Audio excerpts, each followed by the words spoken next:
आज है मंगलवार। स्वागत करती हूँ अपने ब्लॉग में। हमेशा की तरह ब्लॉग की शुरुआत कर रही हूँ मॉर्निंग से। और आज मैं ना विंटर स्पेशल बहुत ही स्वादिष्ट रेसिपी भी दिखाने वाली हूँ।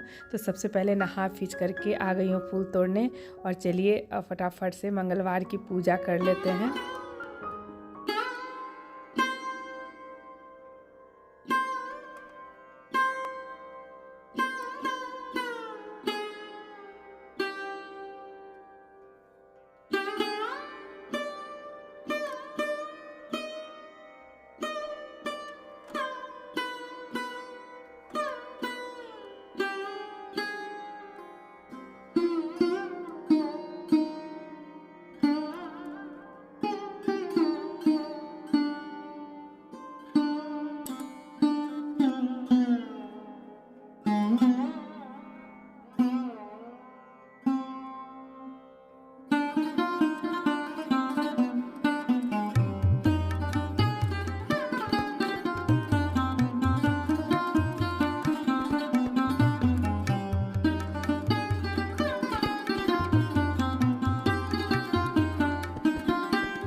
और ये ना अरवा चावल है। और इसको मैं धो करके और पंखे के नीचे एक सूती कपड़ा में फैला दी थी जिसमें चावल अच्छी तरह से सूख जाए। तो आज मैं पिठा बनाने वाली हूँ। साथ में गया का प्रसिद्ध खोवी का लाई भी बनाऊँगी, और वो भी खोआ वाला। वीडियो के इन तक बने रहिएगा। सबसे पहले दिन की जो है ना लंच थाली तैयार कर लेती हूँ। मॉर्निंग का समय है। बेटा भी ऑफिस जाने के लिए तैयार हो गया है। मिस्टर वर्मा को नाश्ता देना है, तो उनको थोड़ा सा मैं छेना वगैरह देती हूँ। और ये मेरा बेटा को ना बहुत पसंद है आलू बंदा की सब्ज़ी।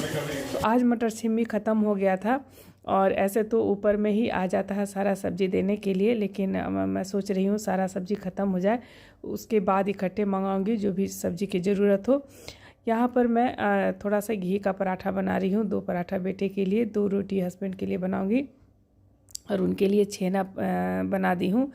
तो सबको नाश्ता वगैरह करवाने के बाद पूजा पाठ भी हो गया है। यहाँ पर फटाफट से जो है ना कल का सूखा हुआ कपड़ा है, तो इसको तह लगा करके मैं रख देती हूँ। क्योंकि ये जो पिठा है ना, तो मुझे देना भी है कहीं, तो थोड़ा सा ज़्यादा क्वांटिटी में बना रही हूँ। तो देखिए पंखा में डाल दी थी, जब तक मैं खाना वाना सबको खिलाई तब तक ये चावल भी अच्छी तरह से सूख गया है। और अनरसा के लिए भी मतलब था, रिक्वेस्ट आया था, लेकिन अनरसा का सारा तैयारी कर ली। लेकिन क्या है ना कि मैं तेल ही लाना भूल गई। तो आज मैं दूध पिठा नहीं, खोआ वाला पिठा बनाऊंगी। दूध पिठा की भी रेसिपी है मेरे वीडियो पर। और एक तो बनता है जो भापा पिठा बंगाली लोग बनाते हैं, उसकी भी रेसिपी है। डिस्क्रिप्शन में लिंक डाल दूँगी, तो देख लीजिएगा। तो खोआ बनाने के लिए यहाँ पर मैं दूध गर्म कर रही हूँ। और सुबह ही 2 किलो दूध लेकर के आई थी, और यहाँ पर करीब 1.5 किलो दूध का मैं एकदम से खोआ बना रही हूँ। और तब तक वो दूध सूख रहा है, तब तक यहाँ चलिए नारियल मैं तोड़ लेती हूँ। तो ये है छठ वाला नारियल, और 3 से 4 जमा हो गया था, जो कि 2 मेरे घर से भी आ गया था। तो मिस्टर वर्मा की इधर तबीयत ख़राब हुई, तो इसी तरह से मैं छोड़ करके चली गई थी। तो आने के बाद सब छील करके रखी हूँ। तो चलिए आज पिठा में यही हम डाल करके बनाएंगे खोआ के साथ। तो नारियल फोड़ने के बाद छोटा छोटा इसको पीस में काट लेंगे। और अमेज़ोन से ही मैं मंगाई हूँ मिनी चॉपर 2, और उसी में इसको थोड़ा सा हम क्रश कर लेंगे। और मैं यूज़ करके उसके बाद अच्छा से रख देती हूँ। ये मिनी चॉपर बड़े काम की चीज़ है। और नारियल थोड़ा सा हार्ड होता है, इसीलिए बहुत छोटे छोटे पीस में इसको मैं काट दे रही हूँ। तो ये जो पिठा जो है ना, खास करके बासी भी बहुत अच्छा लगता है। विंटर में एक बार बना लीजिए, 4 से 5 दिन तक आइए। और एक तो सब्जी वाला भी बनता, वो भी बहुत टेस्टी लगता है। उसको भी बाद में बना करके फ्राई करके खाइए, वो भी बहुत ही स्वादिष्ट लगता है। यहाँ पर जब तक मेरा खोआ हो रहा है, तब तक यहाँ पर थोड़ा सा बादाम रोस्ट कर लेती हूँ। और बादाम की चिक्की की भी रेसिपी मैं आप लोगों के साथ शेयर कर चुकी हूँ। इधर क्या है ना कि बहुत सारे विंटर की जो स्पेशल रेसिपी होती है ना, तो मैं रेगुलर नहीं आप लोगों के साथ शेयर कर पा रही हूँ। और क्योंकि आप लोग तो देख रहे हैं मेरा काम बिल्कुल डबल हो गया है, थोड़ा सा मिस्टर वर्मा को सेहत पे सुधार आ जाए, लेकिन फिर भी मैं कोशिश करती हूँ कि जो भी विंटर स्पेशल रेसिपी है ना, वो आपके साथ दिखाऊँ ब्लॉग के साथ साथ। यहाँ पर ये है रामदाना, और एक तो स्वादिष्ट लगता है, साथ साथ जो होता है ना, ये इसे राजगिरा भी बोलते हैं। अमरनाथ में चौलाई का बीज के नाम से भी लोग जानते हैं। रामदाना में फाइबर होता है और जिससे पेट भी साफ रहता है। अगर आपके पेट में सूजन है ना, तो उसमें भी काफ़ी राहत होता है। तो बहुत सारे बेनिफिट है और इसमें प्रोटीन और कैल्शियम जो होता है, जो हमारी हड्डियों को भी मजबूत बनाता है। तो अभी के समय में ना, ऐसे तो रामदाना आप गया जाइएगा ना, तो ये लड्डू जो है ना पूरा सालों भर मिलता है और ये गया का प्रसिद्ध लड्डू माना जाता है।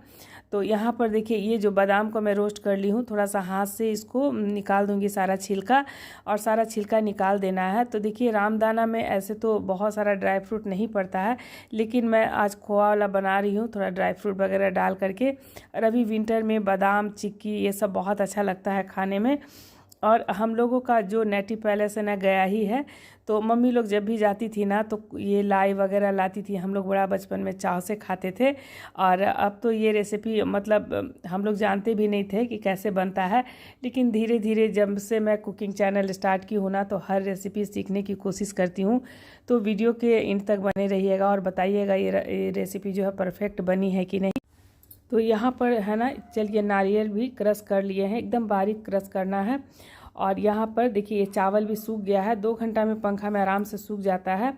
और इसको चलिए एकदम से पीस लेते हैं, चावल का आटा बना लेते हैं। और चावल की रोटी मुझे बहुत पसंद है। चावल का छिलका जो होता है ना, झारखंड में लोग छिलका रोटी भी बहुत खाते हैं और मुझे बहुत पसंद है छिलका रोटी।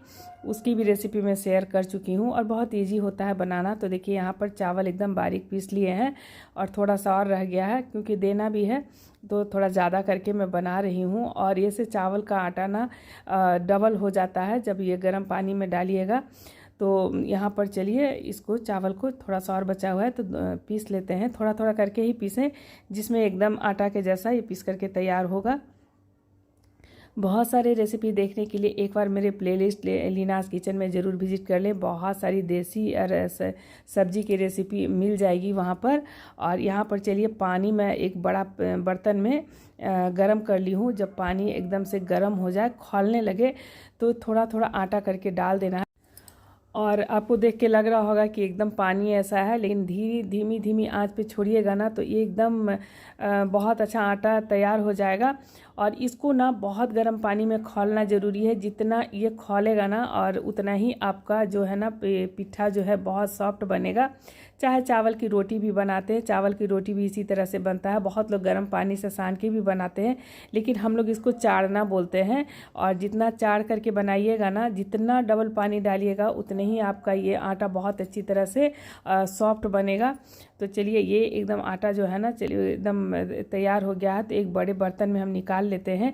अभी काफ़ी गर्म है, तो थोड़ा मैं रख देती हूँ ठंडा होने के लिए। उसके बाद हाथ से मसल करके एकदम इसको बहुत अच्छी तरह से सानना है। और गरम गरम में ही थोड़ा सा मैं फैला दे रही हूँ कि ये जल्दी ठंडा हो जाए। और सुबह से लेकर के मतलब काम तो हो ही जाता है, आप लोग देखते हैं। लेकिन हाउस हेल्पर रख लेने की वजह से थोड़ा सा पोछा बर्तन में मुझे आराम मिल गया है। यहाँ पर मेरा खोआ भी बन करके तैयार है। तो चलिए, इसको मैं निकाल लेती हूँ एक बर्तन में। तो थोड़ा सा मैं खोबी का लाई के लिए भी रखूँगी और एक साथ मैं गुड़ को भी मेल्ट कर लूँगी। तो यहाँ पर चलिए, ये कढ़ाई में सारा मैं निकाल देती हूँ। और यहाँ पर गुड़ है, तो चलिए इसको मैं तोड़ लेती हूँ। लेकिन ये क्या है ना, काफ़ी सॉफ्ट है और मुझे लग रहा है बहुत जल्दी मेल्ट हो जाएगा। तो देखिए, नाइफ से बहुत ईजिली कट जा रहा है, लेकिन इसको मैं छोड़ देती हूँ। और यहाँ पर कढ़ाई भी गर्म हो रहा है। तो चलिए, अब जितना भी गुड़ है ना, तो उसको डाल देते हैं। और जब भी आप गुड़ डालें ना, तो उसमें थोड़ा सा घी ज़रूर डाल दे। तो मैं देखिए भूल गई, तो ऊपर से मैं डाल देती हूँ, जिसमें ये गुड़ जो है ना चिपकेगा नहीं। और इसका ना मुझे चाशनी बनाना है।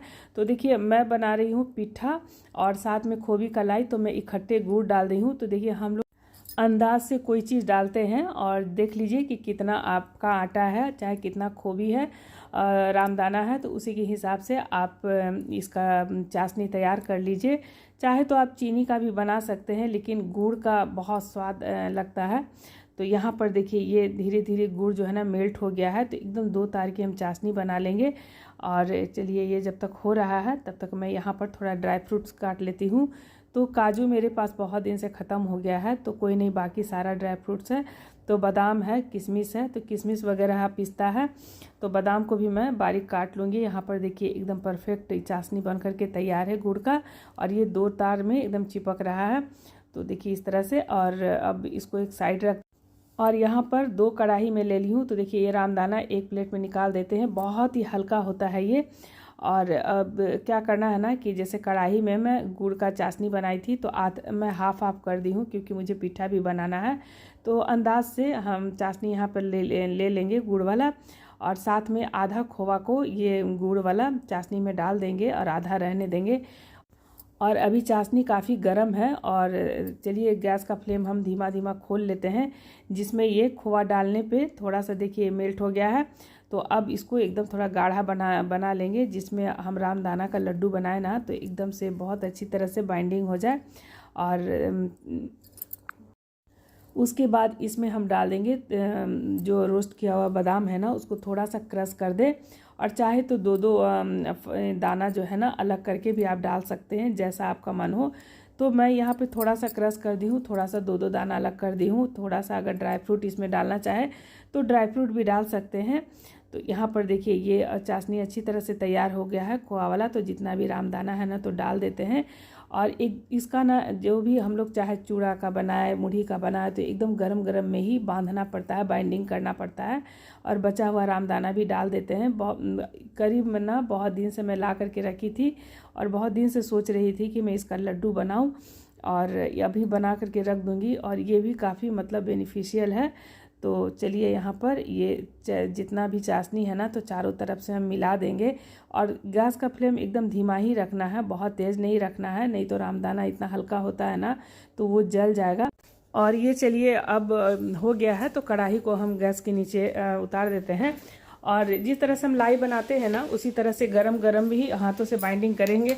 तो देखिए बहुत तरह का डिज़ाइन आप बना सकते हो। तो मैं क्या कर रही हूँ ना, चाय पीने वाला कप भी है और ये वाला कटोरी भी है। तो जैसा भी डिज़ाइन आपको पसंद हो, चाहे छोटा छोटा लड्डू के जैसा भी बना सकते हैं। तो मैं ये थोड़ा सा ऐसा डिज़ाइन बनाऊंगी, और एक कप में रख करके डिज़ाइन बनाऊंगी, और जैसा भी डिज़ाइन बनाना, और चम्मच से एकदम प्रेस कर कर के इसको हम डिज़ाइन बनाएंगे, जैसे कि इसका डिज़ाइन बहुत अच्छी तरह से निकले। तो चलिए ये हो गया है, बाकी का फिर हम कप में डाल लेते हैं। और उसके बाद फिर, और चलिए अब एक प्लेट में हम निकाल लेते हैं। तो देखिए बहुत ही आसानी से निकल जाएगा। अभी एकदम गरम गरम है, ठंडा होने पे थोड़ा सा ये कड़ा हो जाएगा। और कुछ का हाथ से इस तरह से बना लेंगे। तो चलिए ये एकदम से बन करके तैयार है, और लग रहा है ना अच्छा देखने में। तो आप लोग कमेंट्स करके ज़रूर बताइएगा। और चलिए आप फटाफट से अब बना लेते हैं। थोड़ा सा गोल गोल डिजाइन बना लूँगी, जैसे बच्चों को भी बहुत अच्छा लगेगा। और अब थोड़ा सा देखिए इस तरह से डिज़ाइन बना लेंगे, और बीच बीच में अगर ड्राई फ्रूट डालना चाहते हैं तो ड्राई फ्रूट डाल दीजिए। और थोड़ा सा बनाने में दिक्कत हो रहा है तो हाथ में हल्का हल्का घी लगा लीजिए, पानी नहीं लगाइएगा। तो चलिए यहाँ पर सारा लाई बन करके तैयार है।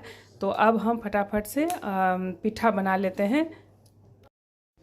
पिठा बनाने के लिए बचे हुए जितना भी चाशनी है ना, तो उसमें क्या करेंगे कि नारियल, खोवा, ड्राई फ्रूट ये सब डाल करके, और एकदम से इसका भी 2 तार वाला चाशनी जिस तरह से होता है ना, तो हम बना लेंगे। और ये मतलब ज़्यादा गीला नहीं रखना है, नहीं तो ये जब भी आप बनाइएगा पिठा तो अंदर से जो है ना निकल जाएगा। एकदम गाढ़ा भून करके हम तैयार कर लेंगे इसको। और इसमें बचा हुआ खोवा है, और बहुत सारा ड्राई फ्रूट डाल दे, इलायची, जितना भी आपको फ्लेवर चाहिए वो डाल दीजिए। तो चलिए ये ठंडा होने पे ना अपने ही ये थोड़ा सा गाढ़ा हो जाएगा। तो अब इसको एक बर्तन में हम निकाल लेते हैं। और अब देखिए ये आटा भी ठंडा हो गया है, तो थोड़ा थोड़ा निकाल करके और एकदम मसल मसल करके सानना है। और देखिए ऐसा नहीं है कि पिट्ठा बस चावल का आटा बॉयल किए हो जाएगा, बहुत सारा मेहनत भी है ये देसी खाना में, तभी जा कर के स्वाद आता है। और एक तो बनता है कि आप खोआ भर करके गरम गरम दूध में भी डाल दीजिए। तो बहुत सारे मतलब मैं पिट्ठा की रेसिपी दिखा चुकी हूँ। और अब थोड़ा सा मिस्टर वर्मा की तबीयत को लेकर के भी मतलब मुझे जो रेसिपी है ना शेयर करना मुश्किल हो जाता है। तो चलिए कोई नहीं, लेकिन खाना पीना ही जीवन है, और जिस तरह से खाएं। और यहाँ पर देखिए एकदम जो है ना नारियल वाला और खोआ वाला बैटर एकदम गाढ़ा हो गया है।